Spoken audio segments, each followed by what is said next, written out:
আমাদের বাজনা বাজানোর মতো টাকা নেই বলে কি একটা মাত্র শো দর্শকদের ভালো করে দেখাবার অধিকারও নেই?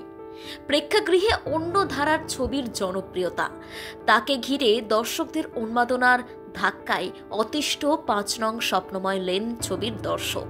সমাজ মাধ্যমে ক্ষোভ উগরে দিলেন ছবির পরিচালক মানসী সিনহা। ঠিক কি বললেন মানসী?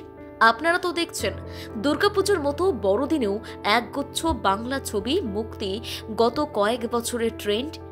২০শে ডিসেম্বর মুক্তি পেয়েছে ৪টি বাংলা ছবি: খাদান, সন্তান, চালচিত্র, ৫ নং স্বপ্নময় লেন। এদিকে বহু প্রেক্ষাগৃহ এখনও দখল করে রেখেছে পুষ্পা 2। সব মিলিয়ে হাড্ডাহাড্ডি টক্কর চলছে। তবে এর মধ্যে কিছুটা এগিয়ে রয়েছে খাদান। দেবের বিপুল সংখ্যক অনুগামীদের কথা সকলেরই জানা। তবে এবার সেই খেসারত দিতে হচ্ছে নতুন এক পরিচালককে। এরকমই অভিযোগ তুললেন অভিনেত্রী পরিচালক মানসী সিনহা। শিরায় শিরায় রক্ত, দেবদার ভক্ত, এই স্লোগান এখন প্রায় সকলেরই চেনা। দেবপ্রেমীদের মুখে প্রায়ই শোনা যায় এই স্লোগান। সুপারস্টার কোথাও যাচ্ছেন শুনলেই তার বিপুল সংখ্যক ফ্যানেরা সেখানে উপস্থিত হন। একটা সেলফি, অটোগ্রাফ, একবার তাকে ছোঁয়ার উন্মাদনা দেখা যায় অনুগামীদের মধ্যে। আর এই স্ট্র্যাটেজিতে রীতিমতো ছক্কা হাঁকিয়েছেন টলিউডের রাজার রাজা। সোশ্যাল মিডিয়া জুড়ে ঘুরছে দেব প্রেমীদের উন্মাদনার নানান ভিডিও। সেখানেই কিছুটা বিরক্ত মানসী। ফেসবুকে একটি পোস্ট করে তিনি লেখেন, না হয় আমাদের ছবির বেশি প্রেক্ষাগৃহ পাওয়ার যোগ্যতা নেই, না হয় আমাদের ফ্যান ক্লাব নেই, না হয় আমাদের বাজনা বাজানোর মতো টাকা নেই, তাই বলে একটা মাত্র শো দর্শকদের ভালো করে দেখাবার অধিকারও কি নেই?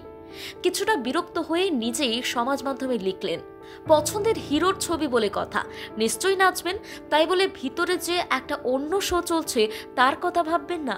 এ কেমন ব্যাপার?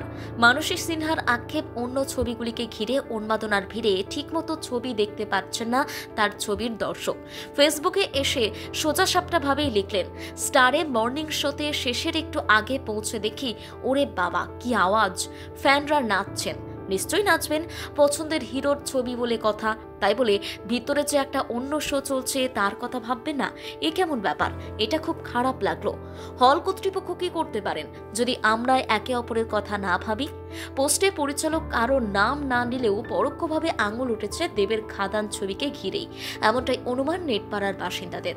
মানসী সিনহার দাবি, পুষ্পা কিংবা খাদান ছবিকে ঘিরে উন্মাদনার জন্য কেন মাসুল গুনতে হবে অন্য ছবিকে? মানসীর কথার প্রতিধ্বনি শোনা গেছে রাজ চক্রবর্তীর বক্তব্য। তার ছবি সন্তান মুক্তি পেয়েছে একই সঙ্গে, কিন্তু দেবের খাদান পাচ্ছে অনেক বেশি শো। রাজ অবশ্য প্রেক্ষাগৃহে জায়গা না পাওয়া নিয়ে সরাসরি কোনো কথা বলেননি। তবে তার বক্তব্য, আমি সন্তান নিয়ে কথা বলছি না, আমি 4টি বাংলা ছবি নিয়েই কথা বলছি। পুষ্পা 2 চলুক, তা বলে বাংলা ছবির জায়গা পাবে না? আগে থেকে কে বলতে পারে কোন ছবি ভালো বাণিজ্য করবে? দর্শক যদি প্রেক্ষাগৃহে ছবি নাই দেখতে পায়, তাহলে ছবিটি হিট হবে কিনা কি করে জানা যাবে? রাজের আরও অনুরোধ, খাদান বা সন্তান ঠিক শো জোগাড় করে নেবে, বরং ৫ নং স্বপ্নময় লেন, চালচিত্র ছবি দুটির সঙ্গে ন্যায় করুন। পরিস্থিতি যখন খারাপ ছিল, মানসী সিনহার প্রথম ছবি কিন্তু প্রেক্ষাগৃহ মালিকদের ভরসা ছিল। একইভাবে প্রতিম ডি গুপ্ত ঘন ঘন ছবি বানান না, তার ছবিতে বড় মাপের অভিনেতারা কাজ করেছেন, এদের প্রেক্ষাগৃহে শো দিয়ে সমর্থন জানান। প্রথম বাংলা ব্যুরো।